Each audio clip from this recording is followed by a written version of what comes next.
Khumalo as a person of interest, not so? I may have used that name, my lord, yes. Mr. With regard to Mr. Mube, that is beyond reproach because he's here at court. He's actually beyond being called a person of interest, not so. He's an accused. That is correct, my lord. Now, by virtue of the fact that there is that bag of money, same bag of money that was found in Kelly's phone, accused number 3's phone, and Longo's phone, does that then make Longo Twala also a person of interest? No, my lord. So perhaps to answer it straight correctly, the answer is no. Thank but you. Then, if I can have an indulgence to explain the difference between this bag of money, because if you take it in isolation, yes, it raises questions, suspicions based on the fact that you know where you find it. But I don't think that in isolation, my lord, and I wanted to go there after I give the opportunity to the interpreter to interpret that you cannot now make a person or focus on a person as a person of interest solely because of one bag or one piece of evidence. When it comes to Ms. Kelly Khumalo, and I've testified about this, there are a number of things that came up that seems to point to her as being the trigger point. And that is why I then said she was then viewed, insofar as the investigation is concerned, as a person of interest, and subsequently the application for the J50, my lord. But it was a collective of things, not just one bag of money. The bag was there. Issues of the cell phones, we dealt with it without taking the court backward. So it was collective of a number of evidence that was collected, pointing to things that seems to be not proper, my lord, which is then different when you come to Mr. Longo Twala insofar as the bag of money is concerned. But I'm not saying it did not raise concerns or questions as to why this bag that is found in these two other gadgets is also found with him.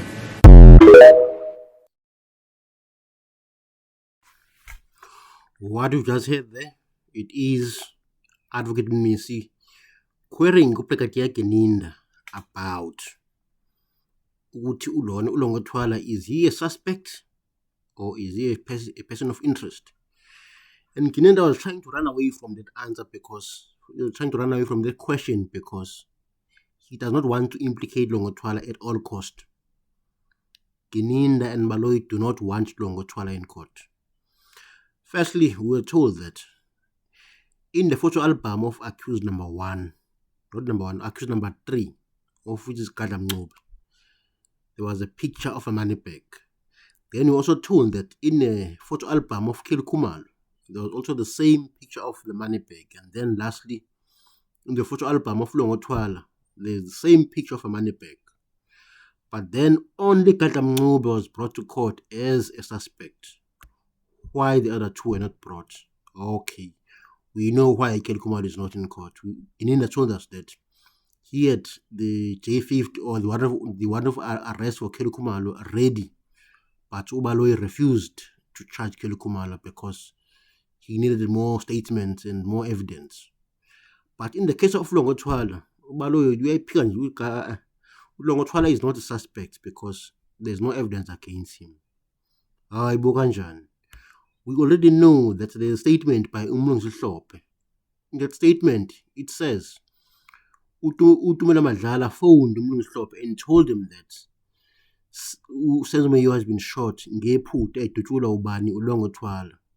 That is a statement before court, which implicates uLongo Twala directly more than anyone else. An eyewitness in that house says Senzo was shot by Longo Twala allegedly.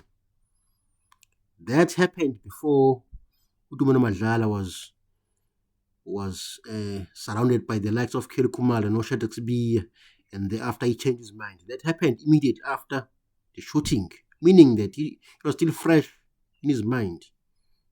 It was before he was offered money, allegedly. It was before he was told otherwise, allegedly.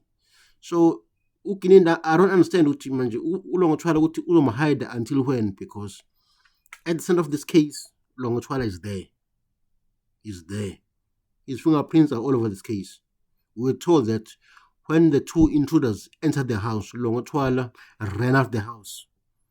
And the Inkabis did not shoot him. How come? You see, lento la ihlangana. So Ulongo Chwala should have been brought to court to account for himself so that he can clear his name.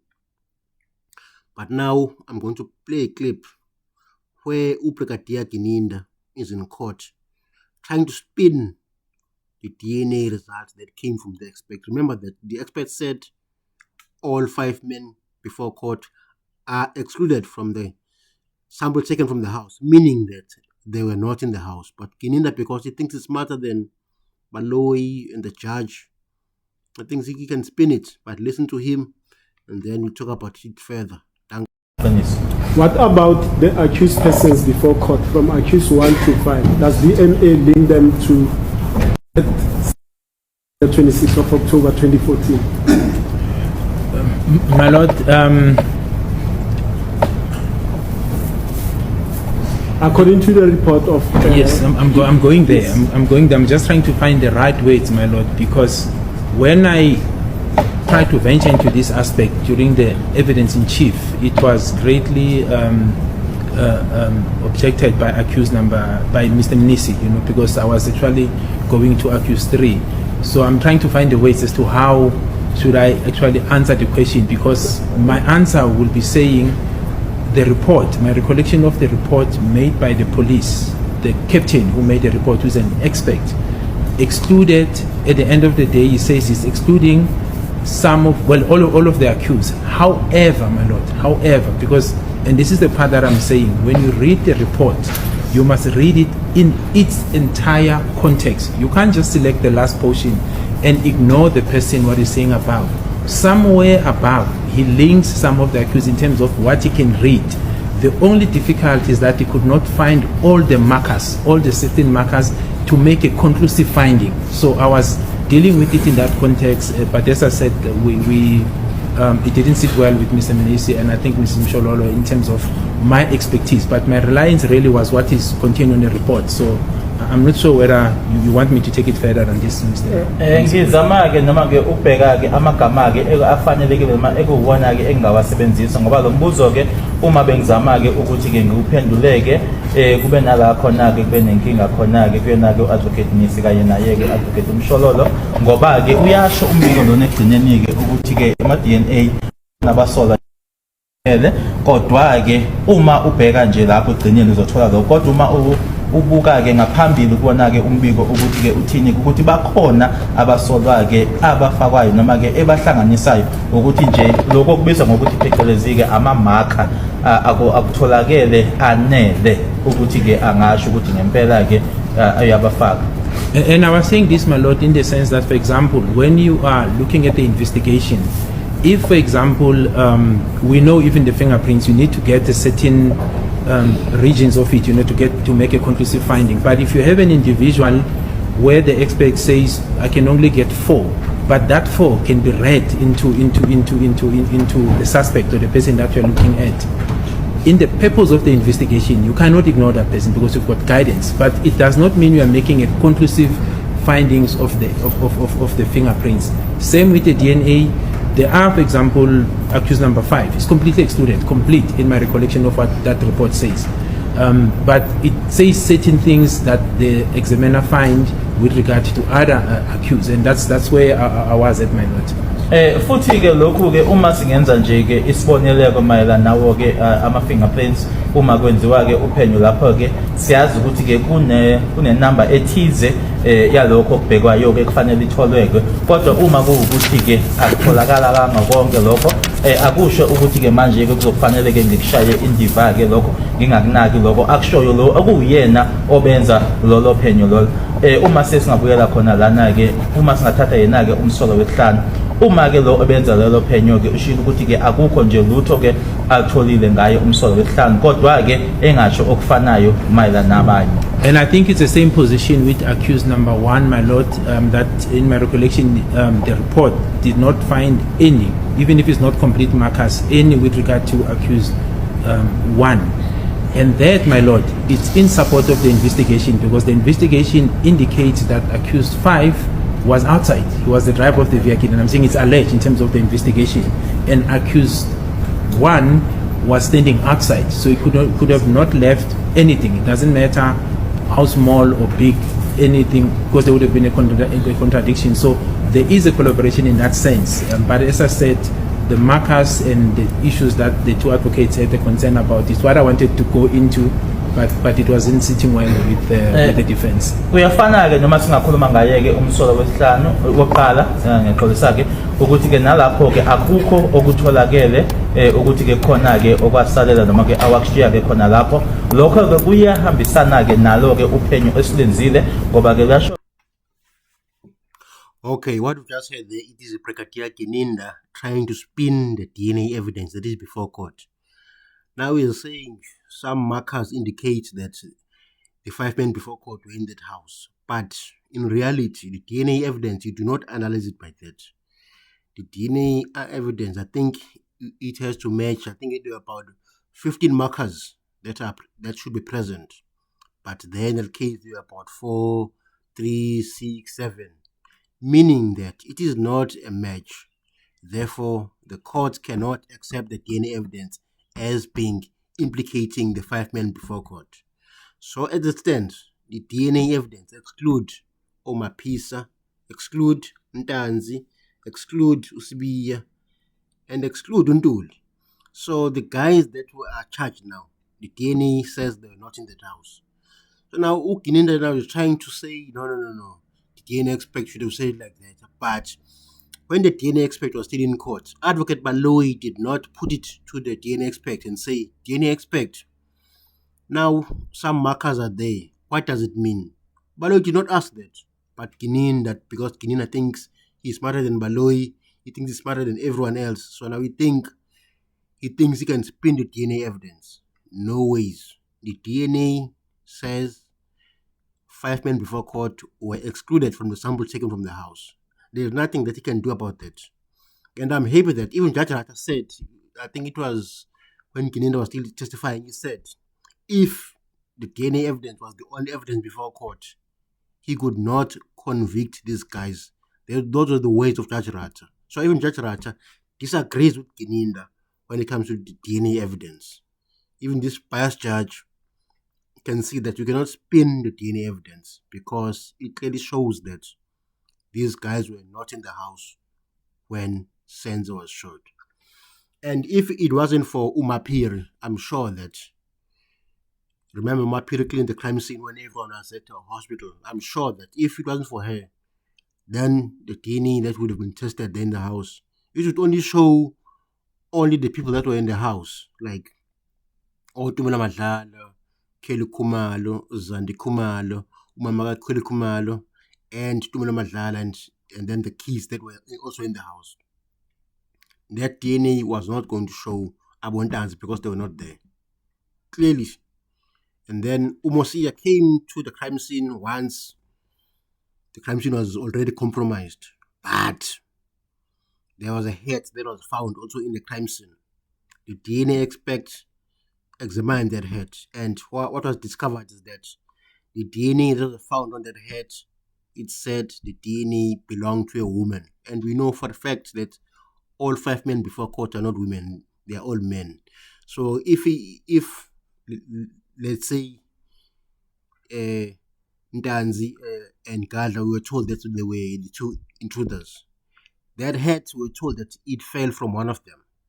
So in reality, if indeed that was the truth, then the DNA result that was going to be found in that head was going to be of Ntanzi or Gadla, either of the 2, no one else. But we are told that the DNA from that head is of a woman.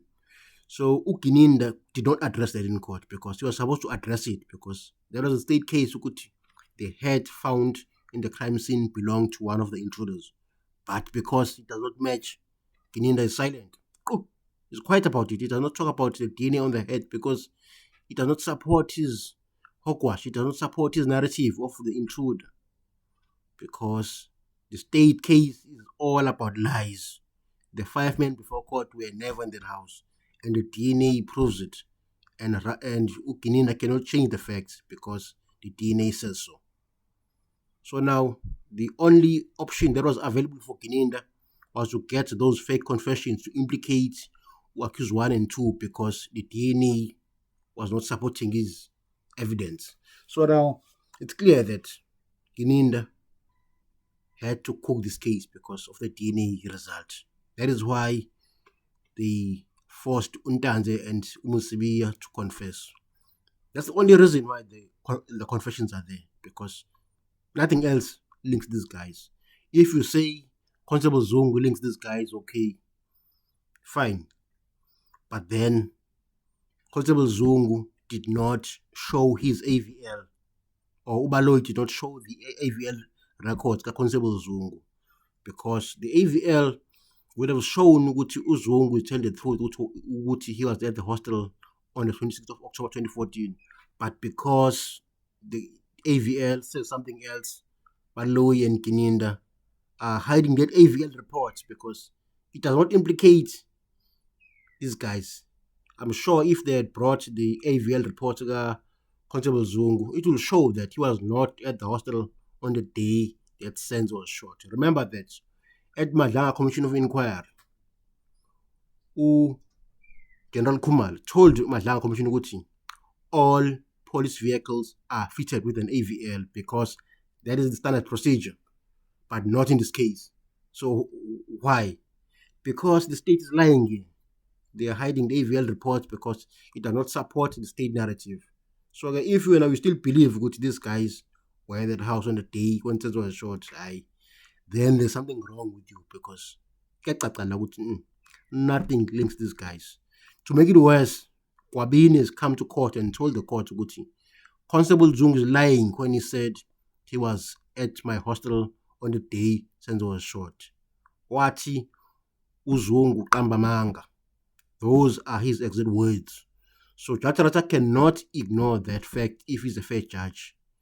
Then Constable Zungu could not produce any other evidence. It was not supported by anyone else, because his own father, Absalom Zungu, came to court as well and said, my son is lying. He said he only testified in court because he was promised a promotion within the SAPS. So if we have a fair judge here, the evidence of Constable Zungu will be thrown out of court because it lacks supporting documents. Nothing supports Zungu's statement. Why am I saying that? Because the AVL, if he was there, it was going to show that Zungu at this time moved in at the hostel, and then his car was stationary for about 4 or 3 hours. Then his car, it will reflect on the AVL when did he leave the hostel. But because the AVL records does not say that, Baloy hides it. That is the fact. So you cannot believe anything that comes out of Constable Zungu's mouth. So Gininda cannot spin DNA because the DNA evidence works in the defense favor. And the AVL, Constable Zungu, is not brought. So clearly Zungu is lying, and his father told us that. So it's clear that this case of Senzo Moyo is all about fabrication, because there's nothing else to support the state case. And then lastly, I'm going to play a clip of Babu Absalom Zungu when he tells the court that the court is corrupt. Why so? Because they are saying I'm the one that gave Gininda the lead to arrest these guys, but I was never called to court. Why? That's a good question. In the end, Babu Zungu says the court is corrupt, and I fully agree with him. The court is corrupt because they are busy with the wrong men. We all know for the fact that Docket 275 is the solution to this case. But listen to Ubaba, Absalom Zungu, telling the court, "Uthi nina ni corrupt." And then we'll talk about it. Ngiyaqiniseka ukuthi uma inkantolo nayo yayisezingeni longenzi okunye isezingeni eright, yayingeke ivume ukuthi yayingeke ivume inkantolo ukuthi kube uConstable Zungu ovula inkundla ngokuthi akhuluma akhomba abantu kanti kumangele kwezwa ngami. My lord, if the court was also fair, the court was not going to allow Constable Zungu to come and testify when they said that I'm the one, when they saying that they had the matter or the information from me. Kungani kukhona abashushisi la?